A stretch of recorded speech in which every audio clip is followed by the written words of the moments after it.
ಆತ್ಮೀಯ ವಿದ್ಯಾರ್ಥಿಗಳೇ, ಮತ್ತೊಮ್ಮೆ ನಿಮಗೆಲ್ಲರಿಗೂ ವ್ಯಾಕರಣದ ತರಗತಿಗೆ ಸ್ವಾಗತವನ್ನು ಕೋರ್ತಾ ಇದ್ದೇನೆ.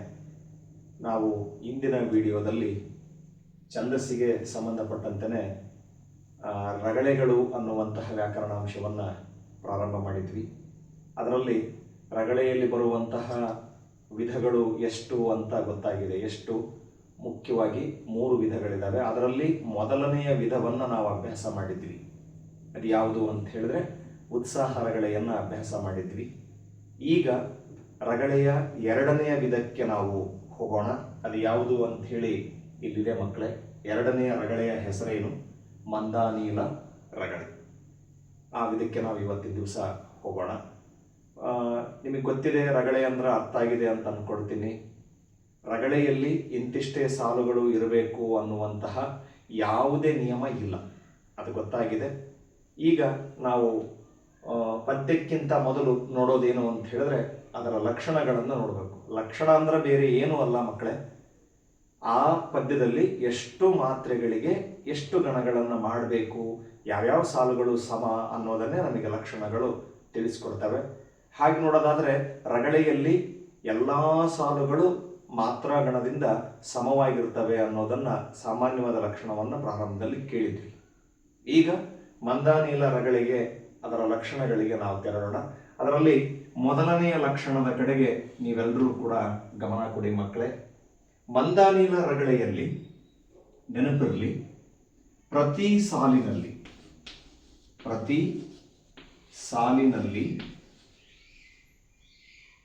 4 ಮಾತ್ರೆಗಳ, ಗಮನ ಕೊಡಿ ಮಕ್ಕಳೇ, ಪ್ರತಿ ಸಾಲು ಮಂದಾನೀಲ ರಗಳೆಯಲ್ಲಿ ಪ್ರತಿ ಸಾಲಿನಲ್ಲಿ 4 ಮಾತ್ರೆಗಳ 4 ಗಣಗಳು ಬರ್ತವೆ ಮಕ್ಕಳೇ, ನೆನಪಿರಲಿ. ಇದು 1ನೇ ಪ್ರಕಾರ. ಇದು 1ನೇ ಪ್ರಕಾರದ ಲಕ್ಷಣ ಮಕ್ಕಳೇ, ನೆನಪಿರಲಿ. 4 ಮಾತ್ರೆಯ 4 ಗಣಗಳು ಮೊದಲಿಗೆ ಬರ್ತವೆ. ಇನ್ನೊಂದು ಪ್ರಕಾರ ಕೂಡ ಇದೆ. ನೀವು ಉತ್ಸಾಹ ರಗಳೆಯಲ್ಲಿ ಗಮನಿಸಿದ್ರಿ, ಅಲ್ಲೂ ಕೂಡ 2 ಪ್ರಕಾರದಲ್ಲಿ ಬಂದಿತ್ತು.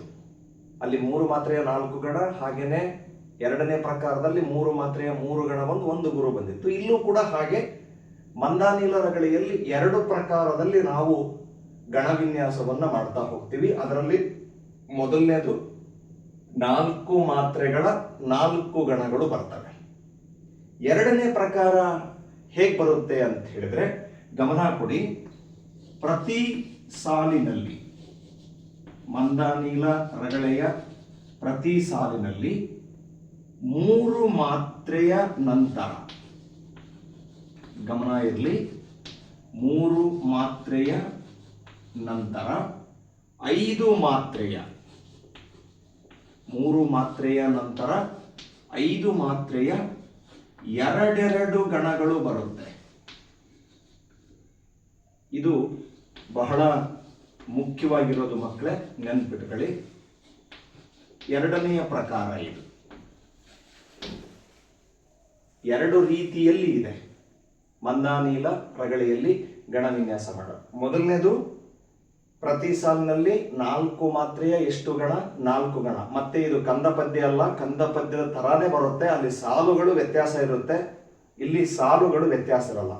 ಎಲ್ಲ ಸಾಲುಗಳು ಮಾತ್ರಾಗಣದಿಂದ ಸಮವಾಗಿರ್ತವೆ ಅನ್ನೋದು ಈಗಾಗಲೇ ನೀವು ತಿಳ್ಕೊಂಡಿದ್ದೀರಿ. ಹಾಗಾಗಿ ಮೊದಲನೇ ಪ್ರಕಾರದಲ್ಲಿ 4 ಮಾತ್ರೆಗಳ 4 ಗಣಗಳು ಬರ್ತತಿ. 2ನೆಯ ಪ್ರಕಾರ ಹೇಗೆ ಅಂತ ಹೇಳಿದ್ರೆ 3 ಮಾತ್ರೆಯ ಗಣವನ್ನ ಮಾಡಿ ನಂತರದಲ್ಲಿ 5 ಮಾತ್ರೆಗೆ 1 ಗಣ ಮಾಡ್ತೀವಿ. ಬಾಮಿನಿ ಷಟ್ಪದಿ ನಿಮಗೆ ಗೊತ್ತಿರಬೇಕು. 3 ಆದ್ಮೇಲೆ 4 ಮಾತ್ರೆಗೆ 1 ಗಣ ಮಾಡ್ತಿದ್ವಲ್ಲ, ಅದೇ ರೀತಿ ಮಂದಾನೀಲ ರಗಳೆಯ 2ನೇ ಪ್ರಕಾರಕ್ಕೆ ಬಂದ್ರೆ 3 ಮಾತ್ರೆಯ ನಂತರ 5 ಮಾತ್ರೆ, 5 ಮಾತ್ರೆ ಆದ್ಮೇಲೆ ಮತ್ತೆ 3 ಮಾತ್ರೆ, 3 ಮಾತ್ರೆ ಆದ್ಮೇಲೆ ಮತ್ತೆ 5 ಮಾತ್ರೆ. ಅಂಥವು ತಲಾ ಎಷ್ಟೆಷ್ಟು ಗಣಗಳು ಬರ್ತವೆ ಅಂದ್ರೆ ಇಲ್ಲಿ ಹೇಳಿದ್ದೀನಿ ಮಕ್ಕಳೇ, 3 2 5 2 ಗಣಗಳು.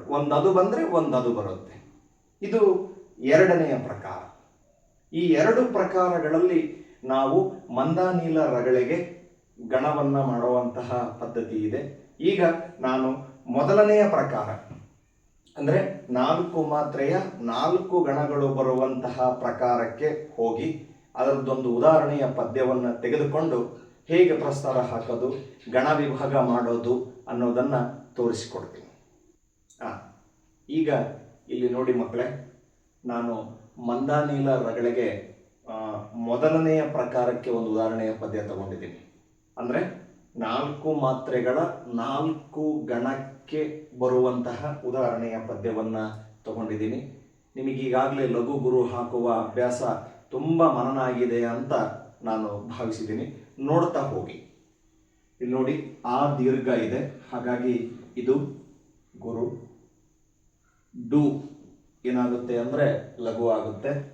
ವಾ ಕೂಡ ಲಘು ಆಗುತ್ತೆ, ರಸ್ವಸ್ವರ ಇದೆ. ಗು ಮುಂದೆ ನೋಡಿ ಅನುಸ್ವರ ಬಂತು, ಹಾಗಾಗಿ ಗುರು. ಡ ಮುಂದೆ ಯಾಗೆ ಒತ್ತಕ್ಷರ ಇರೋದ್ರಿಂದ ನೋಡಿ ಗಮನ ಕೊಡಿ, ಇದಕ್ಕೆ ನಾವು ಗುರು ಹಾಕಬೇಕು. ಒತ್ತಕ್ಷರ ಇರುವ ಯಾಗೆ ಏನಾಗಬೇಕು, ಲಘು ಹಾಕಬೇಕು. ನಂತರ ನ ಇದು ಕೂಡ ಲಘು ಆಗುತ್ತೆ. ಯಾಕೆ ಅಂತ ಗೊತ್ತಿದೆ ನಿಮಗೆ. ಹೊಸ ಎರಡೂ ಕೂಡ ರಸ್ವಸ್ವರದಿಂದ ಕೂಡಿರೋದ್ರಿಂದ ಲಘು. ಲಘು ಹಾಕೋಕ್ಕಾಗಲ್ಲ. ಇಲ್ಲಿ ನೋಡಿ, ನಾವು ಮರಿತಾ ಇದ್ದೀವಿ. ನಾವು ಏನು ಹೇಳಿದ್ದೆ ಗೊತ್ತಾ, ರೂವತ್ ಬಂದಿದೆ. ರೂವತ್ತು ನಮಗೆ ಎಲ್ಲ ಸಂದರ್ಭಕ್ಕೂ ಒತ್ತಕ್ಷರಗಳು ಆಗೋದಿಲ್ಲ. ನೋಡೋಣ, ನಾವು ಗಣವಿನ್ಯಾಸ ಬರದೇ ಇದ್ದಾಗ ನಾವು ಅದನ್ನ ಒತ್ತಕ್ಷರವನ್ನ ಮಾಡಿಕೊಳ್ಳೋಣಂತೆ. ನೆಕ್ಸ್ಟ್ ಮುಂದೆ ನೃತ್ಯಂ ಯಾವತ್ತು ಬಂದಿದೆ ಮಕ್ಕಳೇ, ಹಾಗಾಗಿ ಇದಕ್ಕೆ ನಾವು ಗುರು ಹಾಕಬೇಕು. ಮತ್ತೆ ತಾಗೆ ಮುಂದೆ ಏನಿದೆ, ಅನುಸ್ವರ ಇದೆ. ಇಲ್ಲೂ ಒತ್ತಕ್ಷರ ಯಾವುದೂ ಇಲ್ಲ, ಹಾಗಾಗಿ ಇಲ್ಲಿ ಅನುಸ್ವರ ಬಂದಿರೋದ್ರಿಂದ ತಾಗೂ ಕೂಡ ನಾವೇನು ಹಾಕ್ಬೇಕಪ್ಪ ಅಂತ ಹೇಳಿದ್ರೆ ಗುರು ಹಾಕಬೇಕು. ನೆಕ್ಸ್ಟ್ ನೋಡುವ, ನೋ ಮುಂದ ದೀರ್ಘ ಇದೆ ಮಕ್ಕಳೇ, ಹಾಗಾಗಿ ಗುರು. ಡು ಲಘು. ವಾ ಕೂಡ ಲಘು. ಶಿ ಅದು ಕೂಡ ಲಘು ಆಗುತ್ತೆ.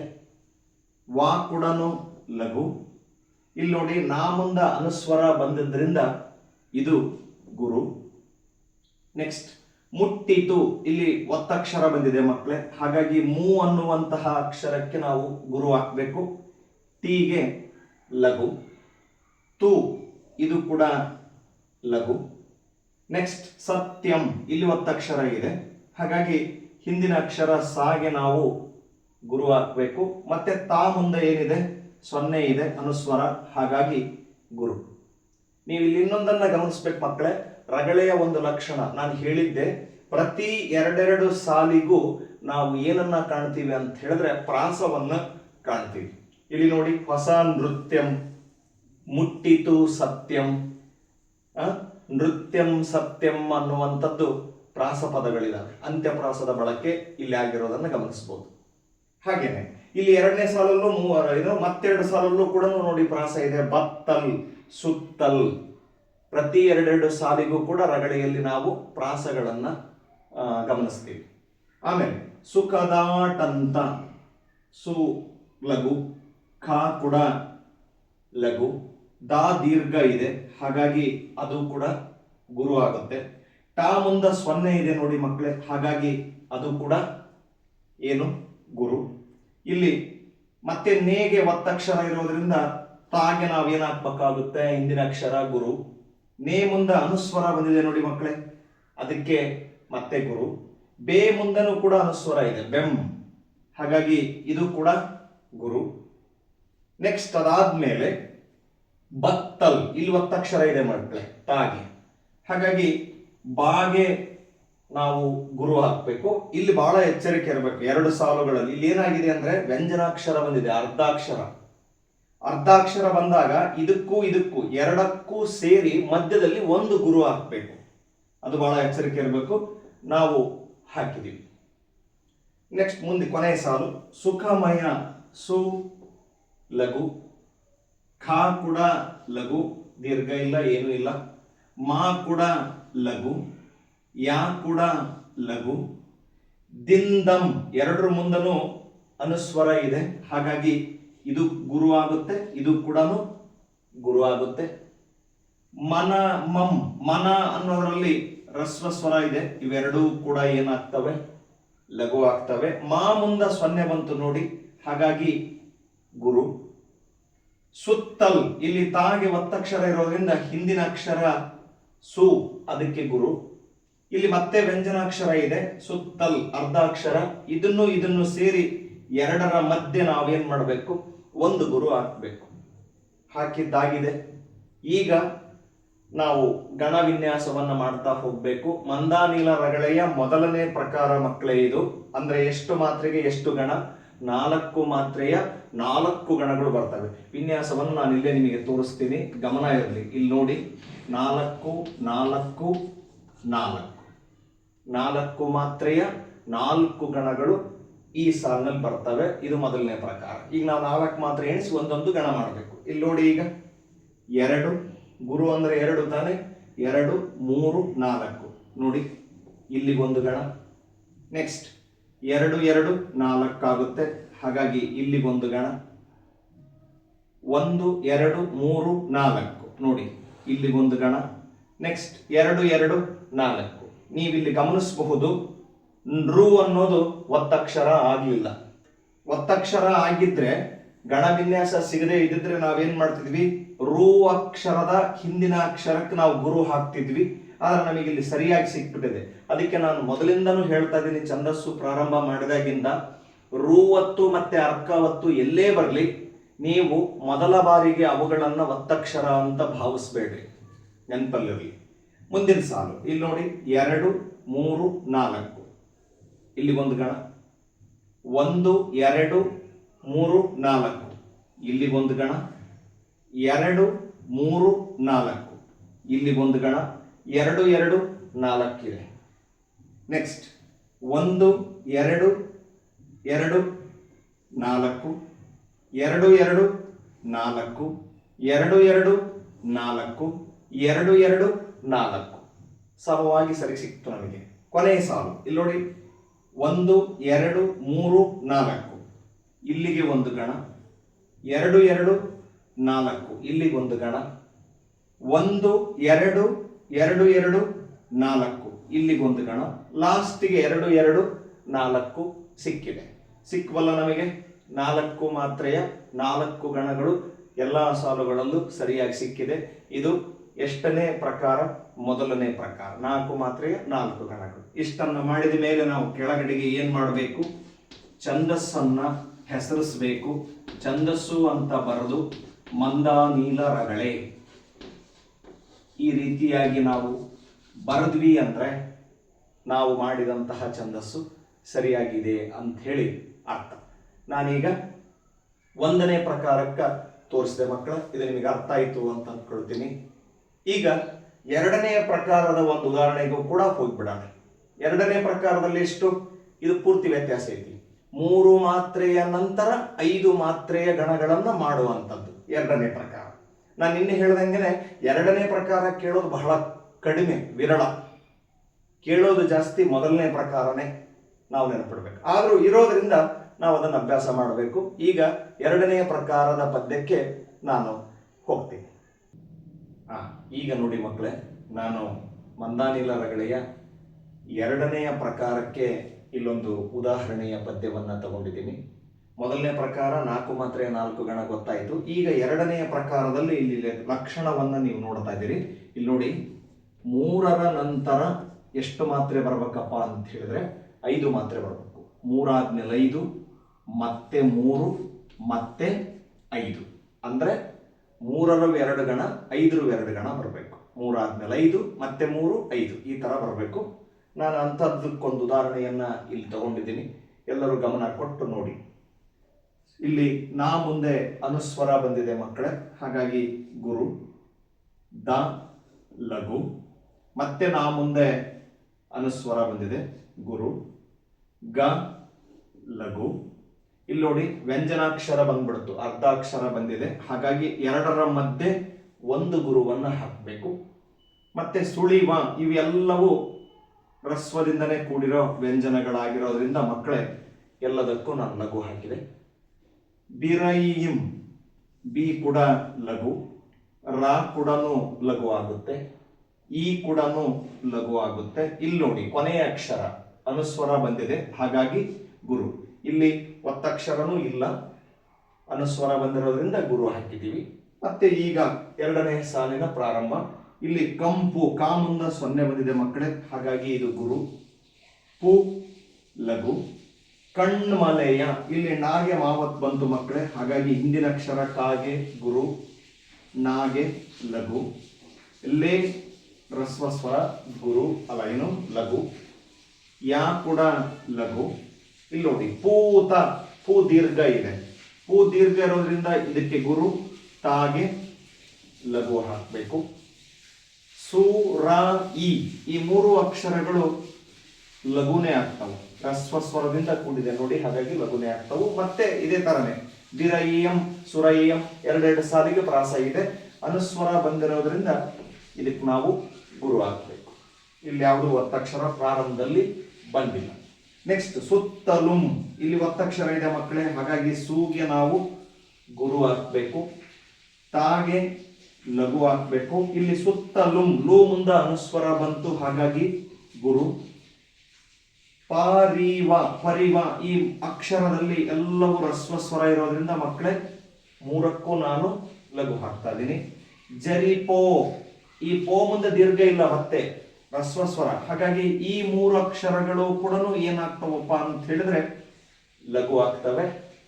ನಲ್ಗಳಿಂ, ಇಲ್ಲಿ ಲಾಗೆ ಒತ್ತಕ್ಷರ ಬಂತು ಮಕ್ಕಳೇ, ಹಾಗಾಗಿ ನಾಗೆ ನಾವು ಗುರು ಹಾಕಬೇಕು, ಲಾಗೆ ಲಘು ಹಾಕಬೇಕು. ಮತ್ತೆ ಳಿ ಮುಂದ ಅನುಸ್ವರ ಬಂದಿರೋದ್ರಿಂದ ಗುರು ಹಾಕಬೇಕು. ಇಲ್ಲಿ ಪ್ರಾರಂಭದ ಅಕ್ಷರಕ್ಕೆ ಒತ್ತಕ್ಷರ ಇಲ್ಲ, ಅಲ್ಲಿ ಅನುಸ್ವರ ಬಂದಿರೋದ್ರಿಂದ ಗುರು ಹಾಕಬೇಕು. ನೆಕ್ಸ್ಟ್ ಮತ್ತೆ ಇಲ್ಲಿ ಒತ್ತಕ್ಷರ ಇದೆ, ಏಗೆ ಗುರು ಹಾಕಬೇಕು, ಇದು ಲಘು ಹಾಕಬೇಕು. ಲೂ ಮುಂದ ಮತ್ತೆ ಸೊನ್ನೆ ಬಂತು ಮಕ್ಕಳೇ, ಹಾಗಾಗಿ ಗುರು. ನಲಿವ, ಇವು ಎಲ್ಲವೂ ರಸ್ವ ಸ್ವರ ಅಕ್ಷರಗಳಿಂದ ಕೂಡಿದ ವ್ಯಂಜನಗಳು, ಹಾಗಾಗಿ ಏನು ಲಘು. ಪೊಸ, ಪೋ ರಸ್ವ ಸ್ವರದಿಂದನೇ ಕೂಡೈತಿ, ಹಾಗಾಗಿ ಇದು ಕೂಡ ಲಘು. ಸಾ ಕೂಡ ಲಘುನೇ ಹಾಕ್ಬೇಕು. ನವಿಲ್ಗಳಿಂ, ನ ಲಘು.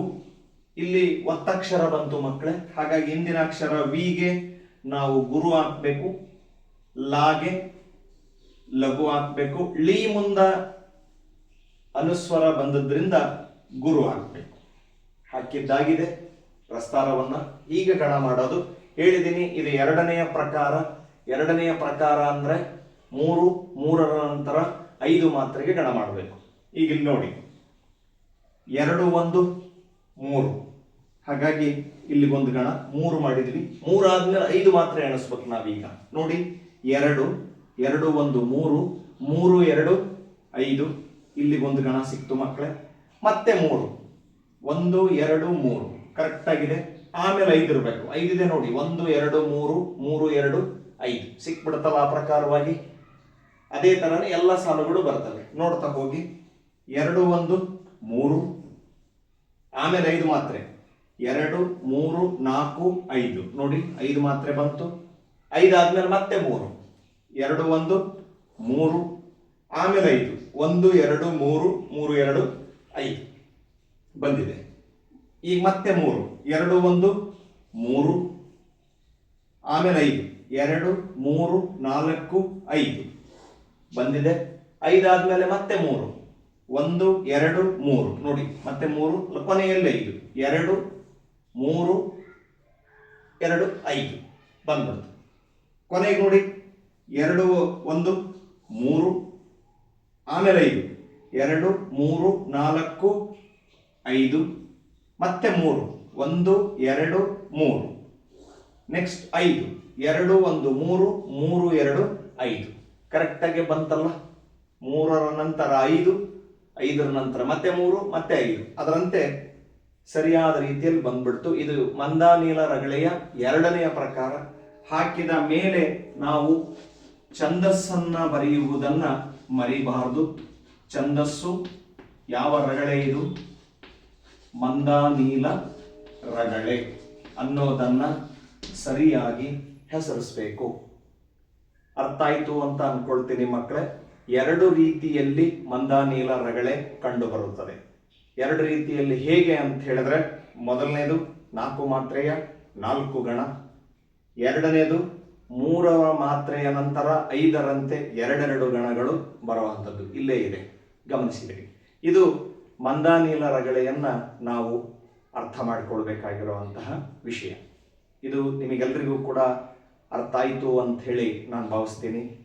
ಇಲ್ಲಿಯವರೆಗೂ ಯಾರೆಲ್ಲ ನನ್ನ GMV ಕನ್ನಡ ಈ ವ್ಯಾಕರಣದ ತರಗತಿಗೆ ಸಬ್ಸ್ಕ್ರೈಬ್ ಮಾಡಿಲ್ವೋ ಎಲ್ಲರೂ ಕೂಡ ಸಬ್ಸ್ಕ್ರೈಬ್ ಮಾಡಿ, ಇಷ್ಟವಾದಲ್ಲಿ ಲೈಕ್ ಮಾಡಿ.